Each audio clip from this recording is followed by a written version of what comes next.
할렐루야. 오늘도 말씀을 깨닫는 지혜와 응답받는 기도의 은총이 우리에게 넘치게 될 줄로 믿습니다. 오늘 말씀은 이렇게 시작합니다. 나의 자녀들아, 내가 이것을 너희에게 쓰면 너희로 죄를 범하지 않게 하려 함이라. 여기서 말하는 이 나의 자녀들아 라는 표현은요, 우리가 왜 자녀를 부를 때 이 자녀의 이름도 있지만 이 자녀를 부르는 애칭이 있잖아요. 그런 것처럼 이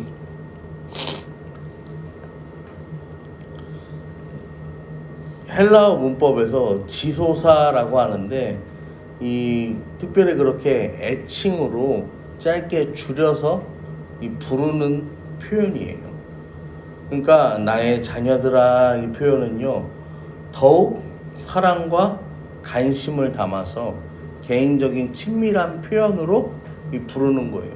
저희 자녀가 셋인데 예슬, 예모, 예담인데 이 애칭 우리가 제가 이름을 부를 때 다 부르기도 하지만 어떤 때는 이제 스라 이렇게 부르고 모 이렇게 부르고 다마 이렇게도 이제 부르거든요.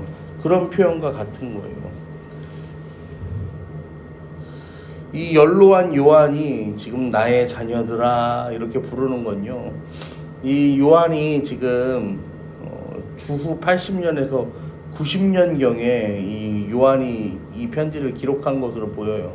그러니까 나이가 이미 이 90이 넘은 이 시점에서 그 믿음의 길을 걸어오는 성도들을 보니까 어떻게 보이는 거예요? 마치 자기의 자녀들 같이 보이는 거죠. 그래서 그들을 그렇게 부르는 거예요. 믿음의 선배로서 아버지와 같은 마음으로 편지를 쓰는 거예요. 편지를 쓰는 이유가 뭐냐면 너희로 죄를 범하지 않게 하려 함이라 라는 것이죠.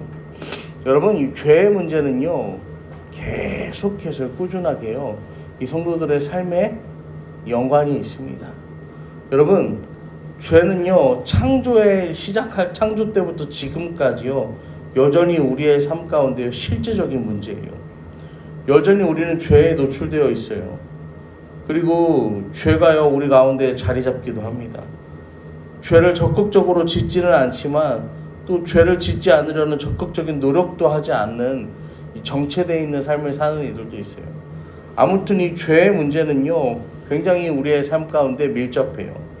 그래서 1절 하반절에도 보면 만일 누가 죄를 범하여도 아버지 앞에서 우리에게 대언자가 있으니 곧 의로우신 예수 그리스도시라. 지금 초대교회 안에도 죄의 문제가 만연해 있음을 이 사도 요한의 편지를 통해서 알 수가 있습니다.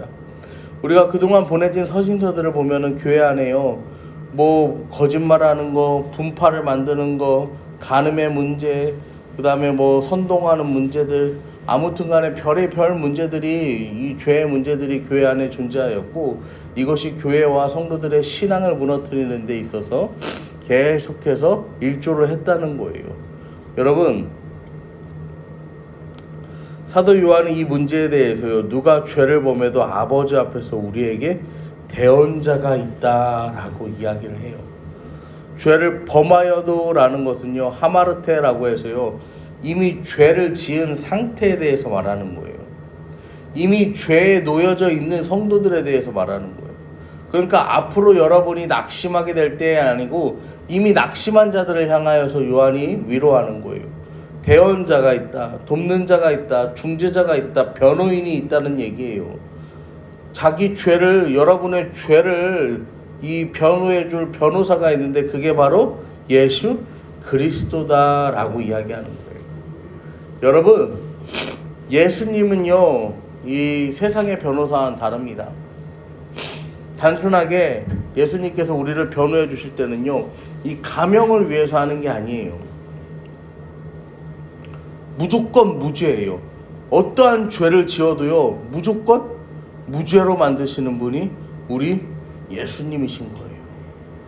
여러분, 그런데요, 이 세상에도요, 그런 변호사들이 있긴 있죠. 근데 이들은요, 어떤 사람들이에요? 이 범죄의 사실이 명확해도요, 그런 어떤 법의 빈틈을 파고들어서 무죄로 만들잖아요. 이건 의롭지가 않아요. 근데 예수님은요, 이 사람이요 무죄를 선고받도록 변론하는데 그것을요 의롭게 하시는 거예요. 왜냐하면 2절에 보시면 그는 우리 죄를 위한 화목의 제물이다 라고 이야기해요. 여러분, 예수님께서 화목 제물이 되십니다. 그리고요 이 2절 하반절에 우리만 위할 뿐 아니라 온 세상의 죄를 위하심이라. 화목의 제물이 되시는데 어떻게 해요? 나 한 사람만을 위한 것이 아니요 우리만을 위한 게 아니라 온 세상을 위한 제물이 되셨다라고 성경은 분명하게 이야기합니다. 여러분, 3절에도 보시면 우리가 그의 계명을 지키면 이로써 우리가 그를 아는 줄로 알 것이요. 안다는 건 기노스코라고 해서요 이 체험적이고 관계적인 알을 말하는 거예요. 하나님과의 관계, 하나님을 체험하는 거, 이게요 자연스럽게 있는 삶을 말하는 거예요. 여러분, 그러면서 4절에도 보시면 그를 아노라 하고 그의 계명을 지키지 아니하는 자는 거짓말하는 자요 진리가 그 속에 있지 아니하되. 뭐예요?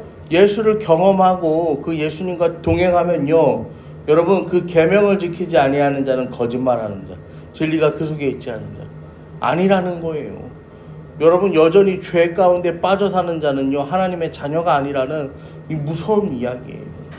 5절과 6절에도 보면 누구든지 그 말씀을 지키는 자는 하나님 사랑이 참으로 그 속에서 온전하게 되었나니 이로써 우리가 그의 안에 있는 줄 아노라. 그의 안에 산다고 하는 자는 그가 행하시는 대로 자기도 행할지니라.